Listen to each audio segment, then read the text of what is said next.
$7 to $10 billion?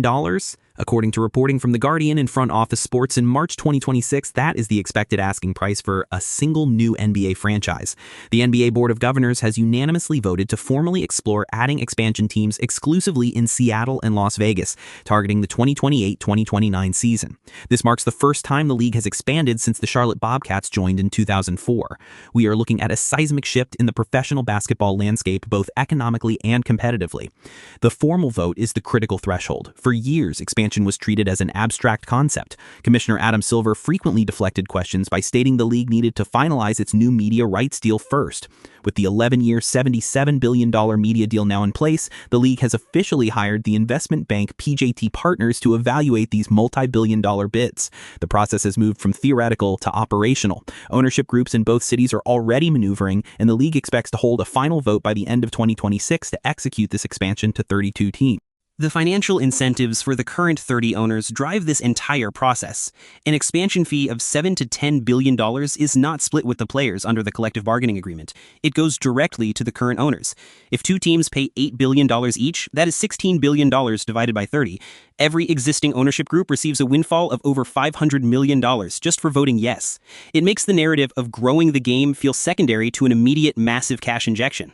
The financial windfall is undeniable. Current valuations support those staggering numbers. Sportico reported that in 2025, the average NBA team was valued at $5.5 billion, with the least valuable team, the Memphis Grizzlies, still worth $4 billion. However, expanding to Seattle and Las Vegas serves a dual purpose. It enriches the current owners while also planting flags in two uniquely valuable markets. Seattle represents the correction of a historical grievance, while Las Vegas represents the future of live sports entertainment. Let us break down those two markets, starting with Seattle. The Supersonics left for Oklahoma City in 2008 after 41 years, a championship in 1979, and a profound cultural impact on the Pacific Northwest. The departure was bitter, rooted in a dispute over public funding for a new arena. Now, Climate Pledge Arena is fully renovated and currently housing the NHL's Kraken and the WNBA's Storm. Seattle has the infrastructure and a desperate, built-in fan base waiting for redemption. The trauma of the Sonics leaving in 2008 still resonates in NBA circles.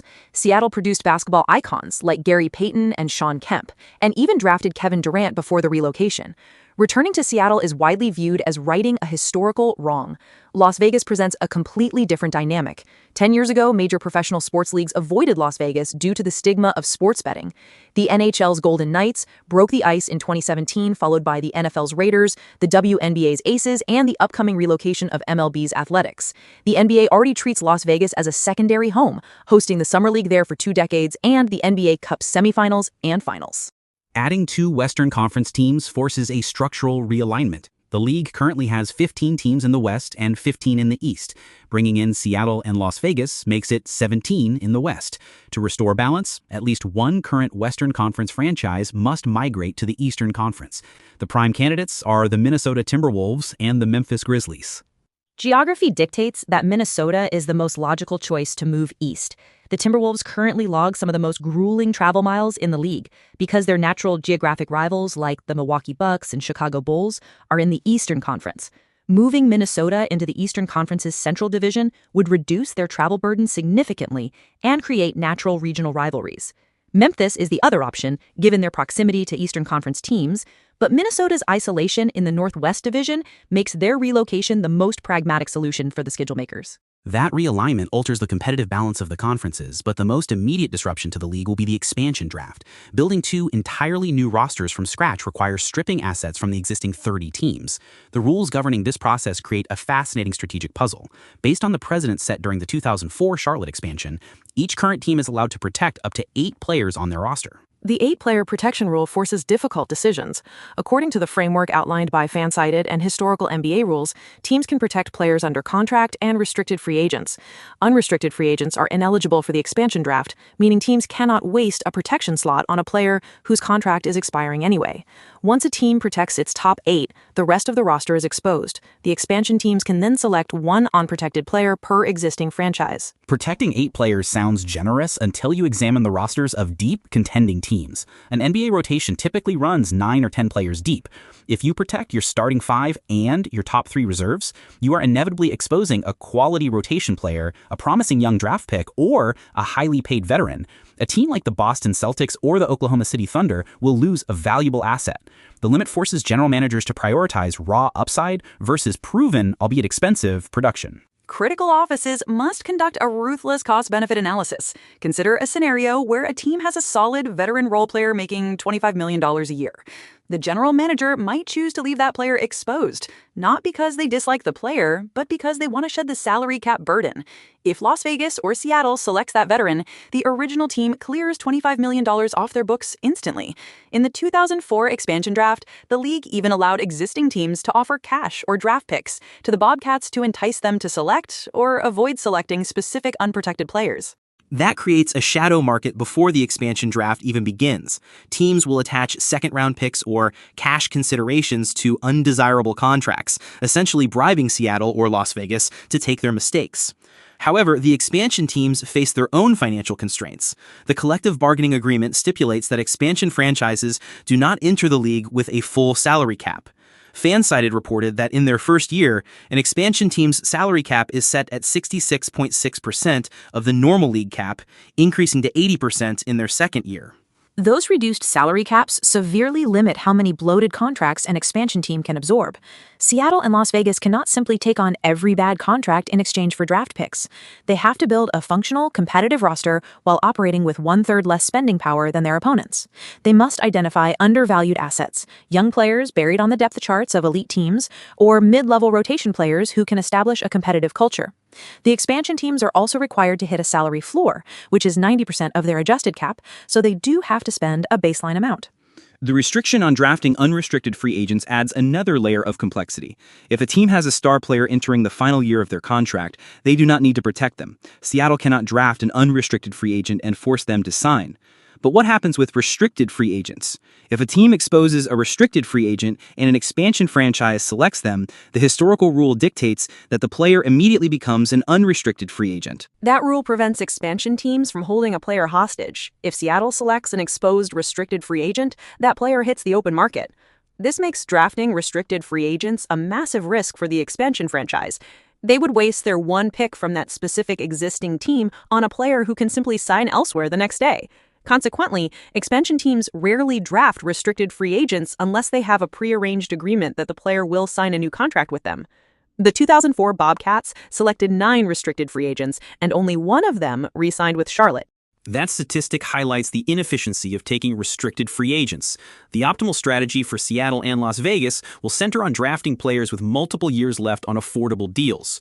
We should also look at how this impacts the amateur draft. The NBA guarantees expansion teams favorable lottery odds for the rookie draft in their inaugural season. They do not automatically get the first and second overall picks, but they are slotted into the top tier of the lottery probabilities. Securing a top-tier rookie is the fastest path to relevance. The expansion draft provides the supporting cast, but the rookie draft provides the franchise cornerstone. If both teams enter the league in the 2028-2029 season, they will participate in the 2028 NBA draft. The league will likely assign them the highest possible lottery odds, sharing the 14% chance at the number 1 pick with the worst teams from the previous season. Whichever team picks first in the expansion draft will likely pick lower than the other in the rookie draft, ensuring an equitable distribution of foundational assets. The modern NBA landscape offers a slightly better blueprint for rapid success. The influx of international talent and the sheer depth of skill in the current league mean the 8th or 9th player on a good team today is significantly more talented than the equivalents in 1995 or 2004. Furthermore, the massive expansion fees mean the new ownership groups will be extraordinarily wealthy and highly motivated to spend. They will invest heavily in analytics, player development, and top-tier coaching staffs from day one. While winning a championship in the first 5 years is unrealistic, assembling a competitive play-in tournament team is achievable. You mentioned the depth of the modern league. That depth is what makes the protection lists so contentious. Let us apply the rules to a current roster. The Los Angeles Lakers, for example, would have a straightforward time protecting their core pieces under team control. But a team like the Houston Rockets or the Oklahoma City Thunder, possessing a surplus of young drafted talent, faces a nightmare scenario. They will be forced to expose players drafted in the first round just 2 or 3 years prior. Teams hoarding young talent will suffer the most. The Thunder control an unprecedented number of future draft picks and young prospects.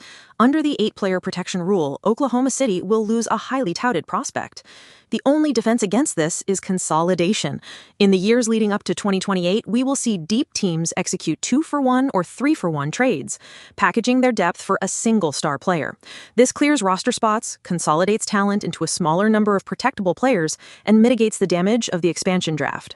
The looming expansion draft acts as a catalyst for league-wide trades. General managers will not wait until the summer of 2028 to solve their roster crunches. The threat of losing a valuable asset for nothing will stimulate the trade market over the next 2 seasons. If you know you cannot protect your promising backup point guard, you trade him for future draft capital, which is exempt from the expansion draft. Draft picks are completely safe. Seattle and Las Vegas cannot draft another team's future first-round picks. This reality increases the value of draft capital for contending teams as a safe haven for assets. Another nuance is the trade exception rule.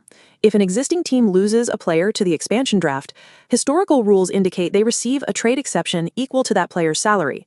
This exception allows the team to acquire a replacement player of comparable salary without having to send matching salary out in the trade, functioning as a minor consolation prize. A trade exception offers a small measure of flexibility, but it does not replace the sting of losing a productive player. The overarching theme here is disruption. The addition of Seattle and Las Vegas will dismantle the current conference alignments, force front offices into aggressive roster consolidation, and redistribute 30 quality players across 2 new franchises. The $7 to $10 billion entry fee buys a seat at the table, but the mechanics of building the team require exploiting the vulnerabilities of the other 30 owners. The competitive friction begins the moment the formal bids are accepted. The new owners in Seattle and Las Vegas will hire general managers whose sole directive is to study the cap sheets and depth charts of every other team. They will look for restrictive luxury tax situations where a team might pay them to take a player. They will identify the teams with 9 starting caliber players. The expansion draft is not just a selection process, it is a complex financial and strategic negotiation that touches every corner of the league. The impending expansion reshapes the NBA's financial and geographical footprint while injecting unprecedented strategic tension into roster construction. As the league moves towards the 2028 target, the maneuvering by general managers will be just as captivating as the basketball itself. If you found this breakdown of the NBA's expansion mechanics insightful, please send this episode to a friend who follows the league.